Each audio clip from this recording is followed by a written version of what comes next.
Mes très chers amis, nous sommes réunis ici ce soir afin de pleurer toutes les victimes des scénaristes incompétents que nous devons subir chaque semaine.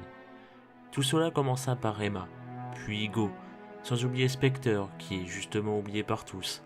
Et aujourd'hui, c'est au tour de Vaira d'y passer. Où et quand cela s'arrêtera-t-il, je vous le demande.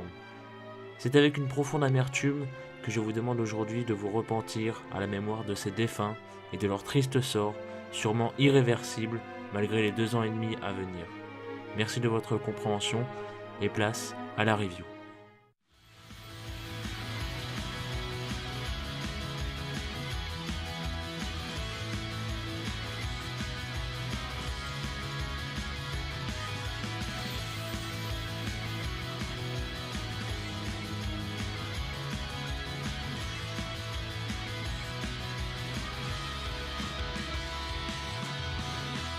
Into the plains! Et bonjour à tous, c'est Gigi, on se retrouve pour la review de l'épisode 26 de Vrains. Un épisode, comme vous aurez pu le voir à l'espèce de petite intro que j'ai faite, un épisode assez, je sais pas si on peut dire décevant, mais un épisode très bizarre en fait. Le développement de l'épisode est très bizarre et très étrange, enfin il n'y a pas... c'est bizarre parce qu'en fait ça fait du sens et en même temps ça fait pas du sens, enfin c'est très rushé, l'épisode est très bordélique en fait en soi, il est très étrange, donc voilà, on va appeler ça l'épisode étrange tout simplement. Donc c'est un épisode du coup concentré sur Vaira encore une fois, c'est bien pour ça que j'ai fait la petite intro. J'espère que vous aura plu d'ailleurs vite fait. J'ai trouvé ça assez marrant parce que quitte à parler de l'épisode, autant faire un petit truc à la con comme ça. Donc c'est un épisode oui concentré sur Vaira. Donc ça finit le duel avec Blue Angel et pendant ce temps-là on a Yusaku et Kusanagi qui vont faire des recherches sur la Vaira IRL si on peut dire. Du coup voilà. Donc au tout début on a Yusaku qui remarque bien évidemment que la personne sur la vidéo est le docteur personnel d'Aoi, donc Vaira. On s'en était quitté la semaine dernière avec ça justement, hein, donc ça enchaîne direct, c'est plutôt pas mal. Et donc il se souvient en fait de l'avoir vu, Yusaku, vers l'épisode 7 ou 8, là, le fameux screen que tout le monde a vu, que tout le monde a reconnu que c'était Vaira et tout, et bien lui aussi. Et j'ai trouvé ça vachement sympa quand même comme détail parce que, comment dire, on aurait pu se dire que nous, tu vois, les fans, on n'est pas passé à côté, et encore on est passé à côté pendant 10 épisodes, enfin normal le temps que Vaira soit annoncé, tu me diras. Et du coup, tu pouvais t'attendre à ce que dans la série, tu vois, des personnes comme Akira, Yusaku, etc., tout simplement ne s'en souviennent pas, n'aient pas tilté et tout, ça serait assez normal, tu vois. De notre point de vue, ça, on se dirait oui mais tu l'as déjà vu, c'est bizarre et tout. Mais de l'autre côté on peut se dire bah ça fait longtemps, donc Yusaku il a peut-être pas la mémoire infaillible, donc c'est peut-être logique, hein. Mais du coup il se souvient, donc c'est un bon détail, c'est plutôt sympa, intéressant à suivre. Et en fait il reste maintenant à déterminer qu'est-ce qu'elle faisait ici, évidemment, c'est le plot le plus important. Et donc Yusaku a ses fameuses 3 réponses habituelles à cela. La première étant qu'elle est là totalement par hasard. Bon, totalement par hasard derrière un poteau en mode un petit peu espion. Voilà, enfin, ne nous prends pas pour des cons s'il te plaît, Yusaku. La deuxième, elle est venue avec la personne affectée, ce qui en soi ne fait pas de sens, c'est-à-dire qu'en gros, ça serait le médecin de la personne qui était dans la voiture et qui s'est fait anosorifier, comme j'aime à l'appeler. Mais c'est pareil, ça ferait pas de sens. Enfin, d'où tu viens, c'est justement ce que dit Ignis, je crois. C'est d'où tu viens avec un patient et tu finis pas ton traitement, tu vois. Enfin, ça n'a pas de sens. Genre, tu te caches et tout. Enfin, ça n'a pas de sens. Clairement, ça n'avait pas de sens. Et donc, la troisième solution, qui est évidemment la bonne, c'est tout simplement un chevalier d'Anoï qui est venu voir la scène. Et donc, bien évidemment, ils optent pour la dernière solution. Et ils font des recherches et très rapidement Kusanagi arrive à trouver énormément de choses, donc non seulement son nom, donc IRL elle s'appelle Kyoko Taki, très bien, c'est un joli prénom, on va pas se le cacher. Elle a 30 ans apparemment, et il a également trouvé son appart. Donc bon, c'est pas mal hein, quand même, en quelques frames. Et Kusanagi arrive même également à trouver son emploi du temps. Et donc il découvre en fait que justement ce soir-là où ils enquêtent, elle a annulé son planning et elle est partie de son travail de façon assez soudaine et tout, qui du coup rend la chose encore plus suspecte, vous vous en doutez. Donc bien évidemment voilà, il y a beaucoup de choses qui penchent au fait que ce soit Vaira tout simplement, cette fameuse Kyoko Taki, Donc ils vont enquêter, tout simplement. Yusaku va ensuite aller à son appart et tout. Donc voilà. Mais on y reviendra plus tard. Donc pour le duel, alors je suis désolé pour ceux qui auraient voulu une description pour le duel et tout, j'ai marqué que 2 lignes. Hein. Donc c'est terrible, le duel, franchement voilà. Et le duel est très bizarre en fait. C'est ça qui est le plus étrange en fait. C'est vraiment le duel et le développement de Vaira à la fin. C'est très chelou. Enfin, bon, on va y aller tout simplement. Donc pour le duel, Vaira, elle arrive à détruire, entre grosses guillemets, j'ai appelé ça comme ça, Blue Angel, au point en fait de lui laisser 100 points de vie. Ce qui est assez étrange et que j'ai vu pas mal de gens réagir dessus, c'est que notamment par exemple, à un moment, Blue Angel perd 500 points de vie et elle se fait encastrer dans 4 murs. Et l'instant d'après, elle se prend 3000 points de vie et elle a juste mal au bras. Donc ça, j'ai trouvé que les gens, beaucoup avaient réagi sur ça et tout. Et moi, je me suis dit, oui, mais bon, pourquoi pas. Enfin, c'est vrai que ça fait pas de sens, vu le dommage des dégâts, tu vois. Mais après, on sait pas, parce que les 500 points de vie, c'était via l'effet d'une carte et pas via une attaque. Donc tu vois, peut-être que justement l'effet des cartes est amplifié, entre grosses guillemets, dans Brains, alors que les attaques un peu moins. Bon, à mon avis, non, mais voilà. Peut-être que c'est juste totalement du non-sens infini là aussi, mais bon, voilà. Donc, Blue Angel finit par activer son skill, je crois. Elle sort un Link 4 et elle gagne le duel. En gros, c'est ça. D'ailleurs, son Link 4 qui est assez pété, il a 1000 effets, je crois, ou alors c'est le Link de Vaira, je sais plus, ou peut-être les deux. Mais je sais que les deux Links sont assez pétés. Et en soi, c'était assez sympa à voir, mine de rien. C'est juste que j'avais pas envie j'avais pas envie de détailler le duel, c'est tout. Voilà. Parce que je me disais, l'histoire a l'air plus intéressante, donc le duel, voilà. Donc, pendant le duel, en fait, ce qui se passe par contre, il y a un moment intéressant que beaucoup justement avaient peur qu'il allait se passer et tout, et que pour le coup, on sait maintenant avec cet épisode que c'est fini. C'est que Akira a pris peur en fait pour Aoi, justement, quand elle s'est pris les fameux 3000 points de vie d'un coup et qu'elle est passée à 100. En fait, Akira du coup a pris peur, il a voulu y aller en fait. Il a voulu tout simplement aller sauver sa sœur, techniquement. Mais en fait, Ayami, donc vous savez, son espèce de secrétaire, on va appeler ça comme ça, elle le sermonne en fait en lui disant que il doit avoir confiance en sa sœur et il doit rester ici et regarder jusqu'à la fin parce que c'est son rôle en tant que grand frère et tout. Et ce qui est marrant, c'est que Akira obéit totalement, il reste sagement à sa place comme un petit chien. Et donc voilà, tout simplement. Donc il a laissé faire et c'est pas plus mal. C'est pas plus mal parce que vu qu'elle a gagné au final maintenant, Akira, il y a un petit plan à la fin de l'épisode que je n'ai pas noté. Donc autant vous le dire maintenant, c'est que justement Akira avec Aoi à la fin ils sont chez eux. Et Akira justement est là en mode bien joué pour avoir battu ce chevalier d'Anui et tout, bien joué Blue Angel, etc. Et donc Aoi est très contente parce que du coup elle a réussi à comment dire, entre guillemets, à regagner la confiance de son frère et tout. Donc voilà, donc tout est bien pour eux. Et Akira va enfin arrêter de s'inquiéter pour sa soeur. Enfin, arrêter de s'inquiéter à l'extrême, on va dire, parce que arrêter de s'inquiéter, c'est normal qu'il s'inquiète. Donc pour le coup, ce serait un peu con qu'on le blâme pour ça. Et donc pendant le duel également, Yusaku arrive à l'immeuble où se trouve du coup le fameux appart de Vaira, pendant que Kusanagi contrôle littéralement l'immeuble en fait. C'est terrible, genre il contrôle les robots de sécurité, il contrôle l'ascenseur, il contrôle les trucs des apparts et tout, enfin c'est n'importe quoi, mais c'est trop stylé en vrai.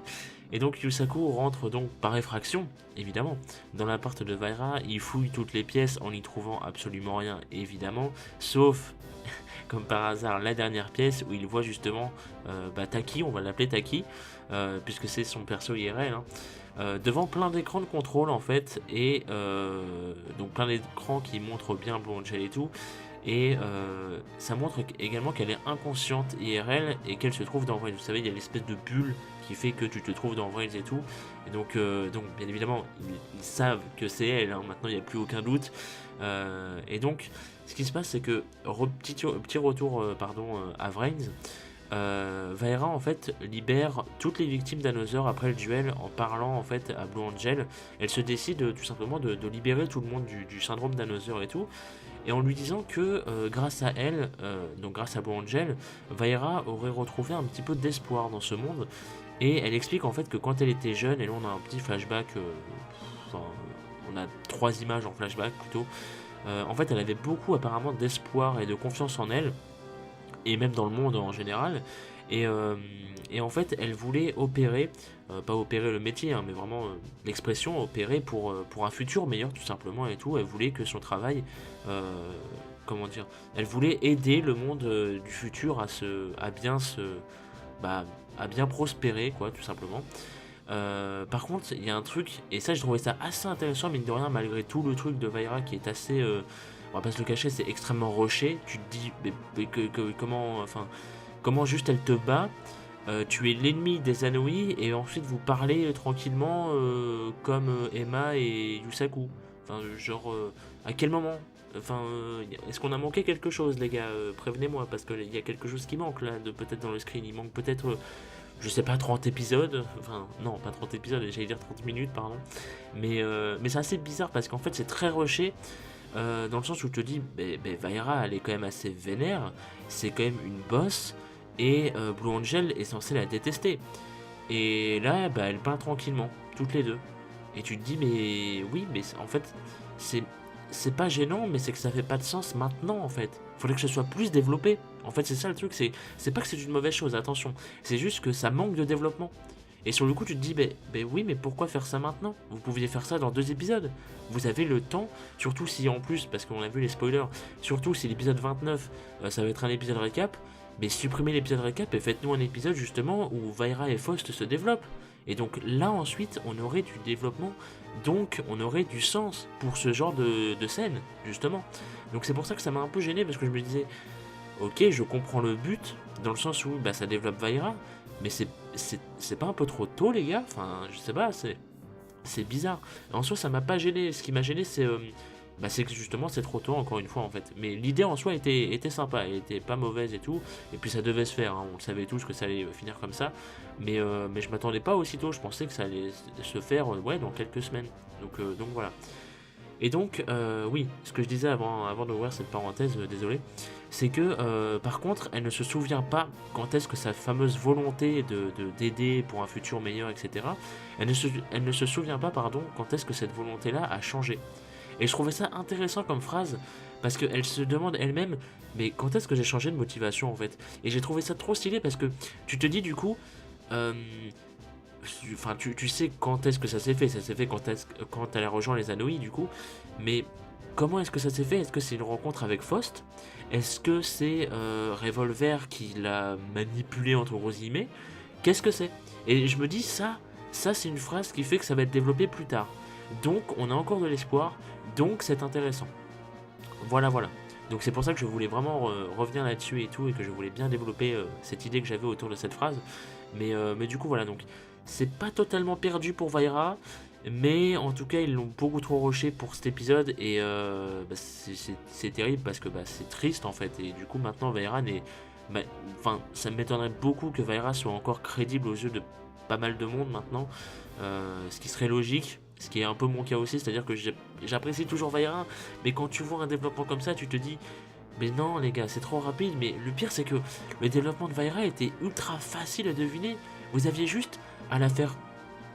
Enfin, déjà, pas la faire perdre, déjà c'est une mauvaise chose parce que vous l'inscrivez en tant que boss. Donc non, déjà vous la faites pas perdre. Vous la faites gagner contre d'autres mecs.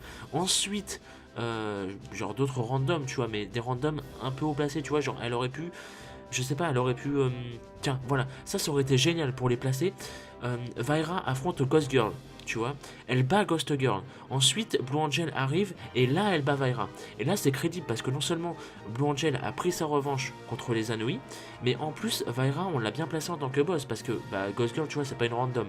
Mais en même temps, c'est pas Blue Angel, tu vois. Donc, tu vois pas Blue Angel perdre, mais justement, le fait que Vaira perde à son premier duel, ça fait pas de sens. Donc, voilà, c'est ça qu'ils auraient dû faire en fait, c'est que genre ils auraient dû mettre un espèce de Vaira contre Ghost Girl, ne serait-ce qu'en un épisode, tu vois, mais juste mettre ça. Vaira aurait démonté Emma, bon j'aurais pas aimé, tu vois, mais enfin, il y aurait un Vaira et Emma, j'aurais kiffé, hein.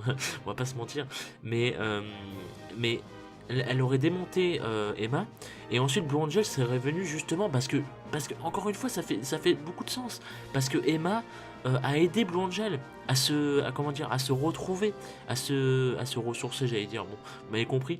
Du coup, mais ça, tout aurait fait sens.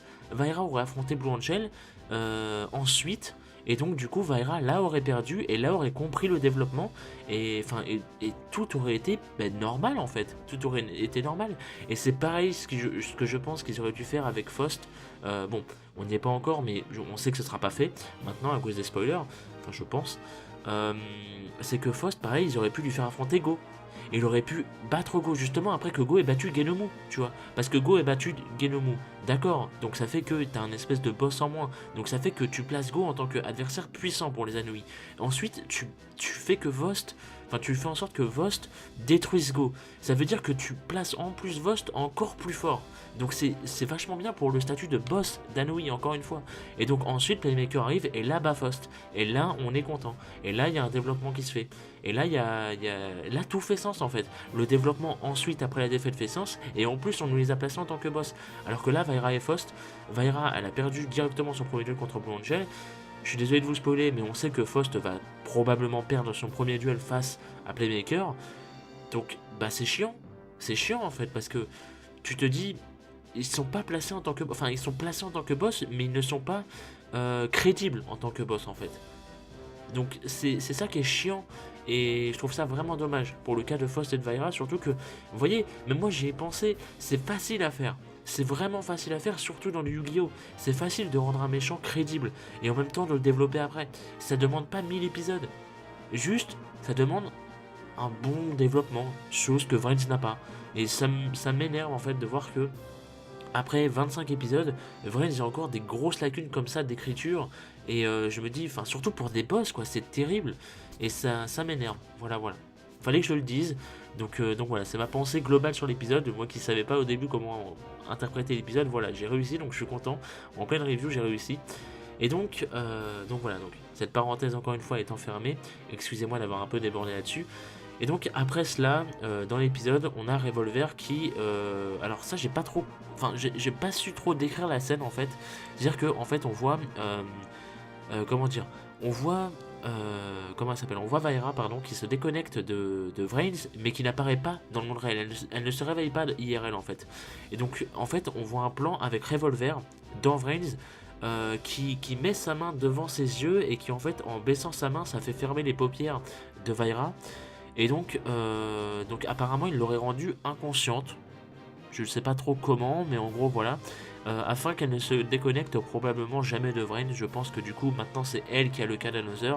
Je pense que Revolver avait tout prévu et du coup voilà c'est normal. C'est genre tu trahis les Anouilh, bah tu payes le prix que t'as fait, tu vois. Ça me paraît logique en soi.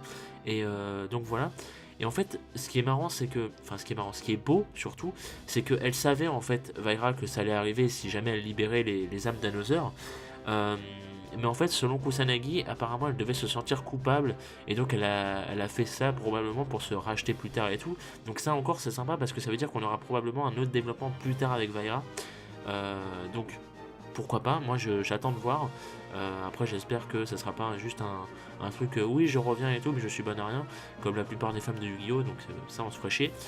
Et du coup elle a fait ça pour se racheter, on pense, bien évidemment malgré les conséquences des Anouilh derrière, donc c'est à dire qu'elle savait ce qui allait l'attendre mais en même temps elle s'en est foutue, elle s'est dit bah maintenant écoute déjà j'ai perdu, en plus je me sens, en fait ça fait sens parce que non seulement elle a perdu, elle commençait à se sentir de moins en moins à l'aise avec les Anouilh, ça se voit vu le début de l'épisode précédent, et en plus voilà, elle aime pas faire ça, enfin à la base elle est docteur, tu vois, donc elle a aucune raison de foutre des virus chez tout le monde, on voit qu'elle est contrainte de le faire en fait, donc là elle les a libérés, malgré du coup que c'est elle maintenant je pense, qui a pris le rôle d'être anotherifiée comme j'aime le dire, donc voilà, donc c'est une fin assez triste pour Vaira, et qui je trouve arrive trop tôt en fait. C'est une belle fin, mais qui arrive trop tôt. Et bien évidemment, elle va revenir plus tard. Hein. Je dis fin, mais c'est pas elle est morte. Hein. Attention, elle va arriver plus tard dans, je sais pas, dans 10-15 épisodes, peut-être même moins, vu que Vrain ça a l'air assez rapide encore une fois. Donc voilà, tout simplement. Donc, on va parler de la preview maintenant. Ça va être très très dur. Et je sais que beaucoup de gens attendent que je parle de cette preview. Et donc le prochain épisode nous montre que l'épisode sera du coup centré sur Naoki, évidemment, qui va tenter d'attaquer les Anoi avec son espèce de perso du non-charisme absolu nommé Lovely Brave. Donc déjà rien que... Non, c'est Lonely Brave, pas Lovely, je crois. Je sais plus, enfin je crois que c'est Lonely Brave, donc le l'unique brave, je sais pas si on peut dire ça comme ça, enfin c'est nul à chier, putain, ça m'énerve, c'est nul et apparemment il utilisera les mêmes cartes que Playmaker en plus, mais le mec est... Putain, cet épisode va être dur à regarder, mais heureusement, Faust sera là pour détruire Naoki, je pense, et j'espère, et là Faust va vraiment remonter dans mon estime, alors que il y a 5 minutes, je l'ai déjà enterré vivant, Faust, je vous l'ai dit, je sais ce qui va se passer avec Faust, mais rien que là, je suis content, et ça va me faire chier justement après, parce que je me dirais, oui mais Faust nous aura été utile, il nous aura évité de nous faire chier pendant l'épisode de Naoki, et le pire, c'est qu'après, il va se faire enterrer par Playmaker. Donc, c'est triste. Mais au moins, Faust va nous sauver la semaine prochaine. Je l'espère. J'attends beaucoup de Faust. S'il te plaît, ne me déçois pas. Et voilà, on verra ça la semaine prochaine. Ça sera très très dur, les amis. Mais je le ferai. Et puis, et puis voilà. On espère que l'épisode ne sera pas si mauvais que ça. En attendant, dites-moi vos avis vraiment sur cet épisode, sur les développements de Vaira en tout cas, vraiment. Sur l'épisode en soi, comme d'habitude, vous me dites ce que vous en pensez. Mais dites-moi vraiment ce que vous avez pensé du développement de Vaira. Et si vous pensez que mon explication justement que j'ai donnée était bonne, était crédible. Selon vous en tout cas, selon vous, est-ce que mon explication était bonne pour rendre justement la chose crédible et pour avoir un bon développement et tout. Dites-moi vraiment, ça m'intéresserait. En attendant, merci à vous d'avoir regardé. Je vous dis rendez-vous à la semaine prochaine pour encore une fois une review de Vrains avec Naoki. Ça va être très dur, sauve-nous Faust s'il te plaît. À la prochaine.